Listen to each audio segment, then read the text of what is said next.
नमस्ते, मैं हूँ Suman Bansal, tarot card reader, angel card reader. मैं एक रेकी ग्रैंड मास्टर भी हूँ, मैं मैग्नीफाइड हीलर भी हूँ, एक एंजल थेरेपिस्ट भी हूँ। अभी मेरे पास 1-2 दिन पहले एक प्रश्न आया था कि मैं क्या कार्य करूँ कि मैं आजीवन सुखी रहूँ, स्वस्थ रहूँ, मेरे जीवन में कभी कोई संकट ना आए और मेरी जो संतान है वह भी दीर्घजीवी हो। तो आज मैं उनके प्रश्न का उत्तर लेकर आई हूँ।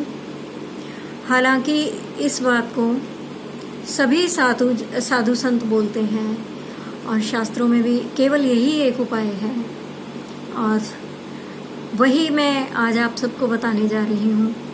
कोई नई बात नहीं है, लेकिन ये हकीकत है, ये सच है।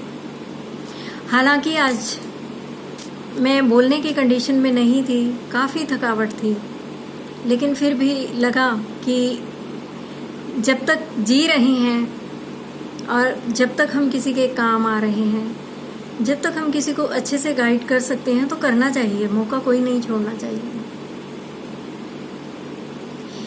तो देखिए,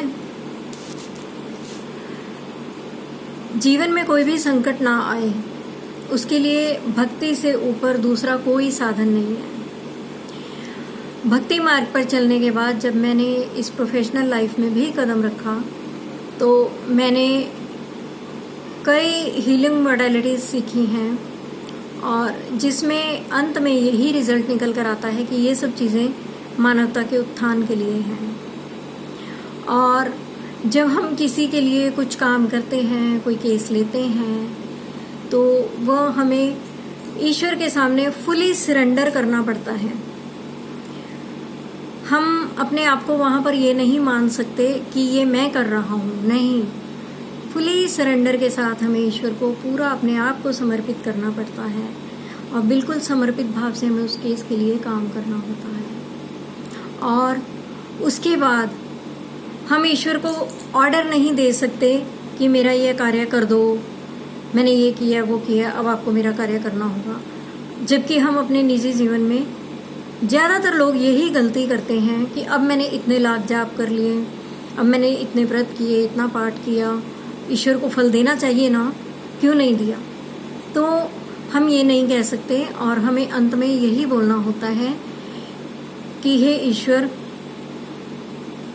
अगर ये उस व्यक्ति के सर्वोच्च हित में है तो यह कार्य अवश्य ही ऐसे हो। और सरेंडर कर देने से वह कार्य अक्सर होता भी है, लेकिन फल देना या ना देना ईश्वर की मर्जी होती है। तो इसी प्रकार से कहने का मतलब ये है डियर वंस, कि हमें समर्पित भाव से ईश्वर की सेवा पूजा करनी चाहिए।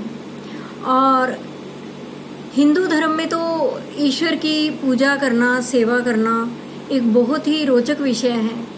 बहुत मस्ती के साथ नाचते हुए, गाते हुए, झूमते हुए, उठते बैठते, चलते फिरते, खाते पीते, सोते, ऐसे ऐसे मंत्रों की रचना की जो हम कर सकते हैं। जैसे कि महामंत्र है, हरे कृष्णा महामंत्र, इसमें हर तरह की छूट दी गई है कि आप कैसे भी करो। और अगर आप विधि विधान से करना चाहो तो उसके लिए भी बहुत से मंत्र हैं।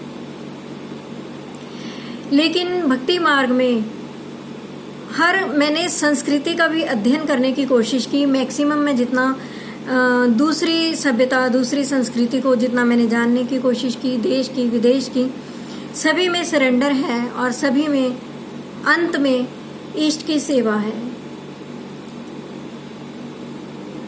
सभी में है। तो हमारी भक्ति तो सबसे ज़्यादा मुझे लगता है कि रंगीन टाइप की है, जिसमें बहुत सारे रस हैं। तो आप ठाकुर जी की सेवा कीजिए, या जो कोई भी आपके इष्ट हैं, क्योंकि सेवा सर्वोपरि है।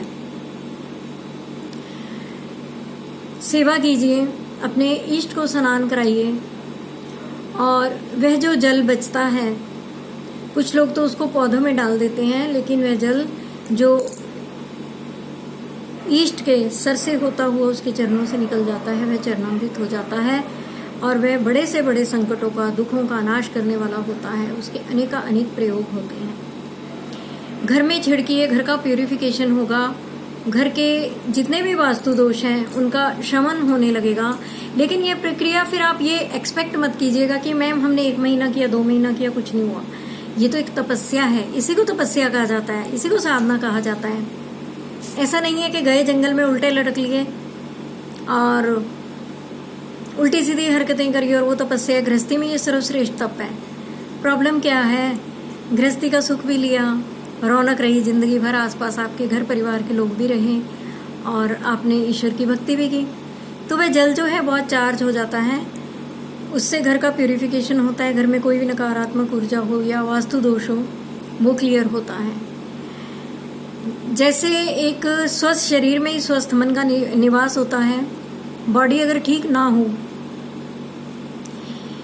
तो हमारा मन भी अच्छा नहीं रहता। इसी प्रकार से अगर घर में नकारात्मक ऊर्जाओं का वास होगा तो ना ही हमारा तन अच्छा होगा, ना ही मन अच्छा होगा। अब कितने भी वास्तु दोष हों, वो ठाकुर जी के या जिस भी इष्ट की आप पूजा करते हैं उनके स्नान के जल से दूर होते हैं। उसको छिड़किए, उससे आपका भी प्यूरिफिकेशन होगा। उस जल को आप नहाने में भी यूज़ कर सकते हैं, उस जल को आप पीने में भी यूज़ कर सकते हैं। सदा सदा चरणामृत का पान करते रहिए, यही सभी संत अपनी कथा में बार बार कहते हैं और हम बार बार उपायों की तरफ जाते हैं। ये सर्व सुलभ सस्ता सा छोटा सा उपाय हमसे नहीं होता, कठिन लगता है। हम उपायों की भीड़ में अपने आप को खोते जा रहे हैं। ये उपाय, वो उपाय, इन उपायों को आदत बना लीजिए, किसी उपाय की ज़रूरत नहीं होगी। ठाकुर जी को भोग लगाइए घर में जो जैसा बना है, या माँ भगवती की आराधना करते हैं तो माँ भगवती को प्रतिदिन स्नान कराइए। सिद्धि कैसे मिलती है आज आप सुन लीजिए। माँ भगवती के शरीर से जो जल गिरता है वह समस्त सिद्धियों का मूल है। उस जल का पान कीजिए और 6 महीने में 1 साल में अपने आप में फर्क महसूस कीजिए। उस जल का भरपूर इस्तेमाल कीजिए।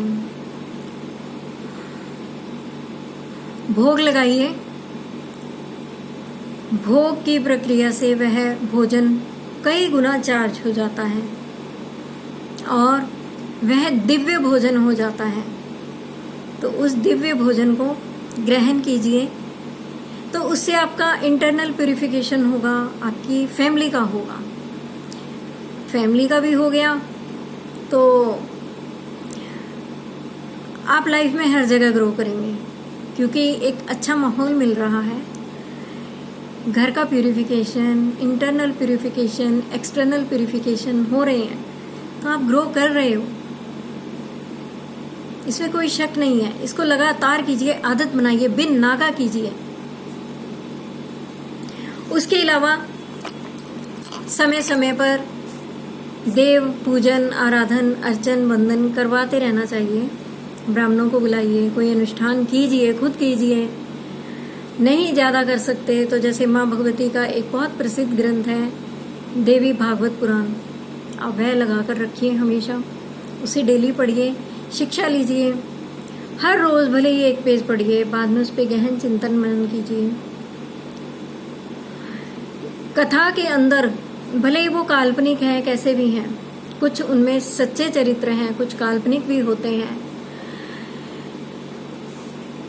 ऐसे सचरित्र पुरुषों का, महान पुरुषों का, महान नारियों का नाम लेने से बार बार अपने जीवन में वे गुण जो हैं उतरते चले जाते हैं। इससे क्या होता है, ऐसे बार बार पढ़ने से, स्मरण करने से महान पुरुषों का, आपके जीवन के जो कर्मास हैं, जो आपके कार्मिक हैं, जो पास्ट लाइफ के कार्मिक 2 तरह के होते हैं। एक पास्ट लाइफ का कार्मिक होता है और एक इस बर्थ का आपका कार्मिक होता है। तो कार्मिक जो है वो भी धीरे धीरे शुद्ध होने लगेंगे और आप जैसे ही कार्मिक शुद्ध होंगे, हरि भक्ति में, हरि भजन में, या माँ की या जिस भी देवी देवता की आराधना करते हैं उसमें आपकी ग्रोथ होने लगेगी। आप सभी संकटों से सदा बचे रहेंगे, स्वस्थ रहेंगे, निरोग रहेंगे और आपकी आने वाली जो संतति है वह भी इन गुणों से लाभान्वित होगी। अभी मैं एक और सज्जन का प्रश्न था, उनकी वाइफ जो थी प्रेग्नेंट थी, तो मैं उनको बोलूँगी कि ऐसी दशा में उनको ऐसा जल जरूर पिलाएं और बजाय किसी और के चिंतन के गर्भावस्था में प्रत्येक नारी को राम का चरित्र, कृष्ण का चरित्र पढ़ना और सुनना चाहिए। आप बेटी चाहते हैं तो देवी भागवत का इस इच्छा से आप पारायण कीजिए कि माँ भगवती जैसे गुणों वाली कन्या मेरे यहाँ जन्म ले। आज देश को ऐसी कन्याओं की बहुत ज़रूरत है। आप समझ सकते हैं कि मैं क्या कह रही हूँ। तो अपने अंदर के स्त्रीत्व को जागृत करने के लिए माँ भगवती की आराधना प्रत्येक नारी का एक आवश्यक कर्म है, कर्तव्य है। माँ भगवती की आराधना कीजिए और उनसे उनके जैसी ही पुत्री की कामना कीजिए। मैं समझती हूँ कि उन सज्जन के प्रश्न का उत्तर मैंने दे दिया। सिवाय इसके दूसरा कुछ उपाय नहीं है। आप बड़े बड़े साधु संतों को देख लीजिए, जो गृहस्थी में हैं, आप उनको भी देख सकते हैं। उन सब के जीवन में यही उपाय हैं, उसके अलावा और कुछ नहीं है। मैंने बहुत छान कर ये मूल आपके सामने रखा है, तो उपायों की भीड़ में मत खोइए। धन्यवाद।